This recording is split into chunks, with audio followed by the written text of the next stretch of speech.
जो कराची का वाक़या हुआ वो हमने अपने अफसरों को सजा दे दी, पुलिस को तो मिली नहीं जिन्होंने बगावत की। तो फिर वो लोग तो ये सोचते हैं ना कि भाई फौज पीछे हट रही है, यानी अपने बंदों को सजा देती है, उसका मैकेनिज्म बड़ा अच्छा है, तो इनको तो मिलती नहीं, फिर इनका क्या इलाज किया जाए। पर यही तो सबसे बड़ी बदकिस्मती है कि यहाँ पे पाकिस्तान के अंदर कानून वो बन गया है कि जो चोर है उसको लोग सर पे बिठाते हैं, जो चोर है उसके पीछे लोग, उसको डाकू को लोग जो है वो गले लगाते हैं, जो जो जो शख्स किसी चीज का मुद्दई होता है या वो शख्स जो किसी चीज को फॉलो कर रहा होता है उसको गालियां दी जाती है। अब पाकिस्तान आर्मी को एक स्कीम के जरिए टारगेट किया जा रहा है, एक हाइब्रिड वॉर के जरिए टारगेट किया जा रहा है, उसको टारगेट कर रहा है इंडिया, उसको टारगेट कर रहा है अमेरिका, उसको टारगेट कर रहा है इजराइल, और उसके उन्होंने पिट्ठू तलाश करने, उन्होंने आलाकार तलाश करने, वो आलाकार हमको ये मौजूद है, कुछ ये पीडीएम के अंदर मौजूद है, पाकिस्तान डिस्ट्रक्टिव मूवमेंट के अंदर, कुछ नवाज शरीफ, उनको एक अल्ताफ हुसैन दूसरा मिल गया। अब बात ये कि पाकिस्तान के कानून के मुताबिक इनको सजा मिलनी चाहिए, गद्दार डिक्लेयर करना चाहिए, लेकिन जब पाकिस्तान के अंदर जो गवर्नेंस की बात होती है, जब वो गवर्नेंस जो है वो ऐसे इश्यूज में फंसी हुई हो जिस इशू में आम आदमी भी मुतासिर हो रहा है, और वाकई मुतासिर हो रहा है, आम आदमी मुतासिर हो रहा है क्योंकि इन्फ्लेशन इतनी ज्यादा है, प्राइस हाइक कितनी ज्यादा है, इतनी, तो वो अगर उसके साथ साथ वो गवर्नमेंट जो है उसकी होल्ड जो है वो वीक हो जाती है, उस गवर्नमेंट की, यानी इमरान खान की गवर्नमेंट की होल्ड आहिस्ता आहिस्ता इसलिए वीक होती जा रही है, बावजूद इसके कि कोई अपना हुकूमत जो है वो काम करने की कोशिश कर रही है, लेकिन चूंकि आम आदमी सेटिस्फाइड नहीं है तो वो चीजें जो उन्होंने शुरू करनी है किसी कानून के तहत, किसी चीजें के तहत, वो नहीं शुरू हुई। लेकिन बात अच्छा ब्रिगेड साहब, ब्रिगेड साहब क्योंकि बातें तो बड़ी हैं जाहिर है, लेकिन पैनल के दोस्त आपकी बात सुन रहे थे, जरा इनकी बात सुन लेते हैं। मियां साहब जो ब्रिगेड साहब बात कर रहे हैं, बात तो दुख की बात यह कि हम काफ़ी कल परसों में हमने ऐसे ही कहा कि अगर आर्मी ने यानी ये काम इतना बड़ा किया और उन्होंने, हालांकि कोई ज़रूरी भी नहीं था यानी उस तरह करना, और उन्होंने अपनी फतेह समझा, और बल्कि उन्होंने वो कहते हैं ना कि भाई उन्होंने अपनी मज़ीद कामयाबी समझा, तो अब भी वहाँ तो कोई सजा नहीं मिली। किस मुल्क में 58 पुलिस अफसर जो है वो एक दरखास्त के ऊपर छुट्टी पर जाते हैं, फिर रात को वापस भी आ जाते हैं। आप देखें माजी में एक पुलिस वालों ने हड़ताल की थी, एक सिविलियन गवर्नर था गुलाम मुस्तफा खर, सबको नोटिस में है, उन्होंने कहा जी सबको घर भेजो। फिर देखें ना, अगर फौज की, मैं समझता हूँ जो कमाल है, ब्रिगेडियर साहब तो खुद फौज के अफसर हैं, मैं खुद भी NDU 2-3 मरतबा किया है, उनके अंदर जो अच्छी चीज़ है, सबसे बड़ी बात जो मैंने एक मिसकंसेप्शन तोड़ना चाहता हूँ कि एक Jarnail chief of army staff की एक सिपाही से मोहब्बत का रिश्ता है, ये कमाल की बात है, और वही सबसे बड़ी मोटिवेशन एंड मोरल बिल्डिंग है। सेकेंडली वहाँ का डिसिप्लिन, तो डिसिप्लिन जो अभी आपने बात की, कानून की हुक्मरानी, कि कानून की अमलदारी हर तरफ अगर हो जाए तो किसी को बकवास करने की भी जरूरत नहीं पड़ेगी, कोई आदमी बकवास करके भाग नहीं सकेगा, कोई डेवल को बैठा के फिर इस तरह ऑफिशियल सीक्रेट्स एक्ट की धज्जियां नहीं बखेर सकेगा, और अगर आपको कोई कौम ने एतमाद करके वोट दे ही दिया है तो आप आगे राह सारे हम तो ये मुतालबा करते हैं कि जाके कह देंगे सिंध की हुकूमत ने जब सब कुछ केस ही मुकम्मल खत्म कर दिया है, तो फिर इसका मतलब ये है कि वाकया हुआ भी, ऑफेंस हुआ भी, फिर यह है कि पुलिस ने भी सारा कुछ किया तो उनके खिलाफ कुछ नहीं होता, तो फिर ये सवालिया निशान तो बिल्कुल बहुत बड़ा सवालिया निशान है। देखिए मेरा ख्याल है कि जो कोर्ट उन्होंने फौज के कोर्ट में फेंकी थी जो बॉल, उन्होंने उसको बहुत खूबसूरती से हैंडल किया। उन्होंने कहा ठीक है, अगर आप समझते हैं कि हमारी साइड से कोई ओवर रीच हुई है तो ठीक है, हम अपने लोगों को उसकी सज़ा देते हैं, ये सज़ा ही होती है ना जी। आपने कहा जी ठीक है उनसे, और बहुत क्लियर उसकी प्रेस कॉन्फ्रेंस आई। तो मसला ये है कि अब जिनके कोर्ट में बॉल है उनके कोर्ट में तो आप कुछ भी फेंक दें, लाड़काना का 90 अरब फेंक दें तो वो कहते हैं जी हजम हो गया, उनके कोर्ट में आप जाली अकाउंट्स फेंक दें तो वो कहते हैं जी ये तो सारे सियासतदान, सारे बिजनेसमैन करते हैं, तो उनको तो किसी बात की, हम तो उनको रोज़ शर्म दिलवाते हैं, लेकिन निज़ाम बनाना चाहिए। छोटा रॉन्ग डूइंग है वो भी रॉन्ग डूइंग है, जो बड़ी रॉन्ग डूइंग है वो भी रॉन्ग डूइंग है। कैसा महसूस करते हैं कि तालीम की बेतहाशा स्कूल खुलने, जैसे मौज़म अली खान साहब मेरे साथ बैठे हुए मियां सैफुर रहमान हैं, तो ये भी इसी बात को कर रहे थे कि वहाँ 5000 स्कूल में एक टीचर है, तो डरते नहीं आते दहशतगर्दों से, या बस उनको जरूरत भी नहीं है। मेरा सलाम दोनों दोस्तों को जनाब, मेहरबानी, शुक्रिया जनाब। सलामत रहे आप लोग जी। ऐसी बात नहीं है कि डर, देखें डर और खौफ ऐसी चीज है जो आपको अगर दहशतगर्द ना हो भी तो रहता है आपके मरने का, दहशतगर्द मार ही सकते हैं और ज्यादा कुछ नहीं कर सकते, ठीक है ना जी। ये असल में दहशतगर्दी मैंने आपको बताया ना, मैं जब वो चीखता था भी मैं कहता था कि मैं उनसे डरता हूँ जिनके हाथ में कलम है। उन्होंने पूछा जी कौन, तो मैंने कहा जी मुझे नौकर शाह बना बैठा है। ठीक है ना जी, पढ़ाई जरूरी है जी किसी की, उसके लिए लोग कहते हैं कि जी हम पढ़ने नहीं देते। मैं आपको बताऊं जी 1800 कुछ में जब हुआ क्या कहते हैं अंग्रेज जब आया तो मेरे गांव में सबसे पहले स्कूल उन्होंने बनाया। उस जमाने में तो कोई सिलसिला नहीं था जी, वहाँ पे सिटी में जो स्कूल है उसको बलूचिस्तान का अलीगढ़ कहते थे किसी जमाने में। अब तो हमने खुद उसको खराब कर दिया जनाब। तो बहरहाल तालीम जरूरी है, सेहत जरूरी है, उसके बाद फिर जो है ना बाकी चीजें जरूरी है। नहीं, आपसे ज़्यादा कौन जानता है, आप देखिए ना वज़ीर आला भी रहे हैं और फिर आपके वालिद साहब भी रहे हैं, तो कौन सा मैकेनिज्म नहीं काम कर रहा कि बस कोई इंसेंटिव पहुंचता ही नहीं है, यानी कोई चेंज ही नहीं हो रही। हर चीज पहुंचती है इकबाल शाहिद साहब, वो जो सिस्टम है ना जी, सैचुरेशन इतनी इन्होंने कर दी है कि वहाँ वो नीचे डीप नहीं जाती। अनसैचुरेटेड लोग हैं वो जो आते हैं उनके अपना मकसद होता है, स्कूल के लिए पैसा बहुत आता है, स्कूलों के लिए इतना आता है कि मैं आपको बताऊं कि हर शहर में एक बेहतरीन किस्म के स्कूल बन सकते हैं। दिल हमारी, विजन हमारी। आपने फरमाया ना जी कि टीचर नहीं, फिर आप कह सकते हैं कि करप्शन ज्यादा होती है, ये जो फंड जो है सही नहीं लगते।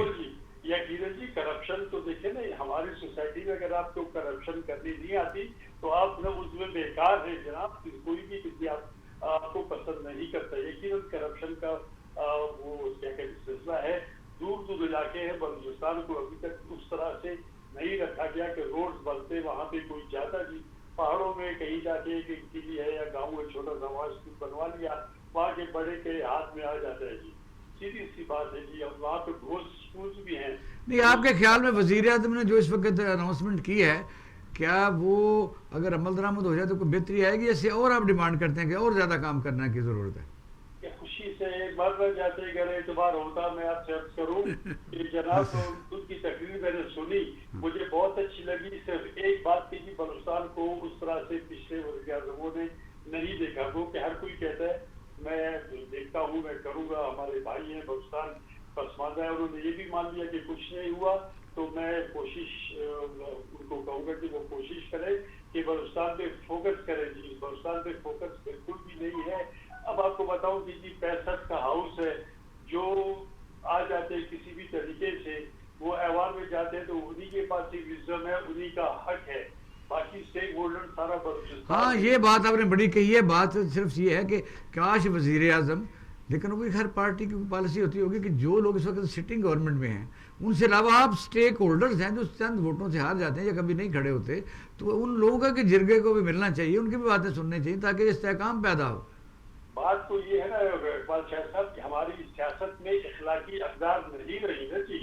आप चाहते हैं किसी के पास आपके पास आपको उसको आपके पास आना चाहिए, तो अब ये कि हमारी सियासत में इखलाकी अक़दार नहीं है, किरदार उतना अच्छा नहीं है। इखलाक हम दिखाते हैं जी, बहुत ही गलत किस्म का आदमी होगा, खुश इखलाक होगा, गश्त रिएक्शन ही होगा यार ये बड़ा जबरदस्त दीवा बंदा था, कितना हंस के मिला मुझसे और क्या किया। यकीनन स्टेक होल्डर सारे बलूचिस्तान के हवा में एक चरवाहा जो है वहाँ पे रहता है, वो भी स्टेक होल्डर है जी। ये नहीं कि चीफ मिनिस्टर या कोई नहीं, फिर कुछ तो लोग चलो ठीक है, कुछ लोग सरदार हैं, कुछ लोग इस धारे में एंटर हुए हैं। मसलन मूसा खेल है, कल बहुत बड़ा डेलीगेशन आया हुआ था, वो शहर का जो दिखाई फोटो दिखाई उसके बिल्कुल साथ ही कुत्ते पानी पी रहे हैं, यानी गधे भी पी रहे हैं, बंदे भी पी रहे हैं। तो क्या वो बस कहते हैं कोयटा में बैठे रहते हैं और वो कभी पीसी से निकल के उधर चले जाते हैं। यानी अवामी नुमाइंदे की जहाँ से मुंतखब होते हैं पर वो भी तो काम नहीं करते। यकीनन देखिए जी, अब वो लोग जो आते हैं उनके अपनी अपनी नोशंस होती है, अपने अपने ख्यालात होते हैं। ठीक है जी। अब मुस्तकिल आपको पता है इकबाल शाह साहब के जब पाकिस्तान का दारुल खिलाफा नया बनाने का सोच रहे थे तो एक तो मौजूदा इस्लामाबाद की जगह दूसरी मुस्तकिल को उन्होंने पसंद किया। ये दोनों तकरीबन एक जैसे इलाके थे। आप मुस्तकिल जगह खूबसूरत इलाके और मुस्तकिल में मेरे कबाइल रहते जी। अच्छा, आपका ना, क्योंकि आपका जो बात हुई थी कि आप कहते हैं बाद में ज़रा टाइम कम देते हैं, लेकिन ज़रा पैनल की बात सुन लें, लाइन पर उनकी बात सुने, फिर दोबारा आपके पास आते हैं। जी मियां सैफुर रहमान से जो नवाब साहब ने बात की है, ज़ाहिर है कुछ लोग अभी भी, मतलब मैं वो ऑनलाइन पर है इसलिए सामने कोई तारीफ ज़रा अच्छी नहीं लगती कि नवाब साहब ने वज़ारत आला 3 दफ़ा वाले साहब उनका पूरा खानदान, तो मैं कहता ना लाहौर में मकान है ना कहीं और है, मैं तो हैरान भाई वहाँ तो अरबों रुपए बांटे जाते हैं। तो आप किस तरह की दुनिया में रहते रहे हैं? तो ये बताइए कि बलूचिस्तान में जो इंसेंटिव डिक्लेयर किया गया है, यानी इससे ज़्यादा चाहिए या उस पर भी नज़र रखें, उसको सही यूज़ भी हो जाए, ये ना हो कि भाई सिर्फ दिया जाए, वो यूज़ ही सही ना हो तो फिर क्या करेंगे? देखिए, यूटिलाइजेशन की कोई मैकेनिज्म तो बनानी पड़ेगी ना जी। आप कह तो देते हैं कि जी आपको गलती करें तो नैब आपको पकड़ लेगी, लेकिन आपको गलती का मौका क्यों देते हैं? गलती से पहले अगर आपके पास मैकेनिज्म हो प्री इंस्पेक्शन की, हर चीज़ क्लियर अपने हिसाब से अपनी जगह जाए और वो अपने फंड्स एलोकेशन जो है वो उन पे काम हो।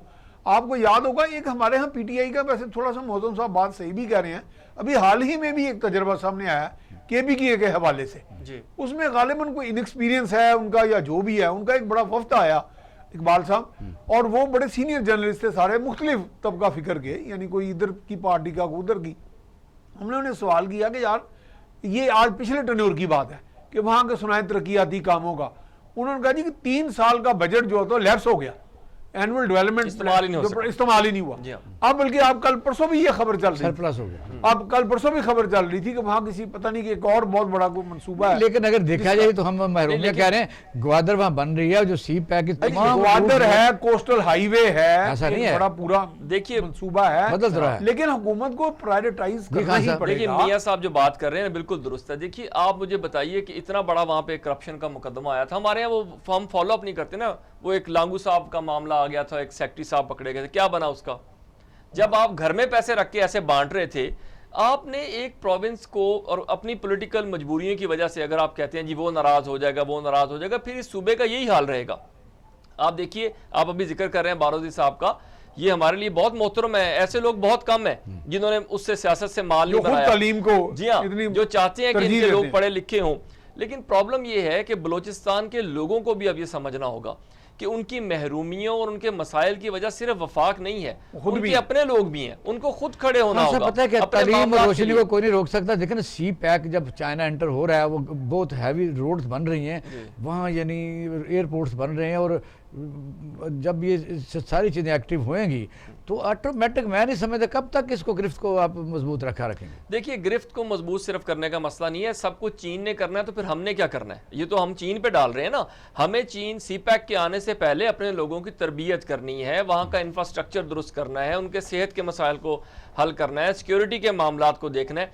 अगर स्किल नहीं होगी, अगर तालीम नहीं होगी उनके पास अवेयरनेस नहीं होगी, दुनिया का एक्सपोजर नहीं होगा, तो आप बताइए कि वो उस टेक्नोलॉजी और तरक्की से क्या करेंगे? वो चीन की आने वाली जो यलगार होगी तरक्की की, उसके सामने क्या बेचेंगे? तो बलूचिस्तान के पोटेंशियल का सिर्फ मसला नहीं है कि वहां पे अनटैप्ड रिसोर्सेज हैं, वहां पे आपको दुनिया की सबसे बड़ी सी पोर्ट मिल जाएगी, डीप सी पोर्ट। मसला ये है कि उनके लोगों को उससे क्या मिलेगा। हाँ, ये आप कहना चाहते हैं कि बस अगर बेरोजगारी कोई कम हो भी गई तो वो लेबर टाइप पर ही होगी, टेक्निकल हैंड तो बंदे होंगे नहीं होगी अगर उनके पास, वो नहीं जानते कि कैसे जदीद टेक्नोलॉजी को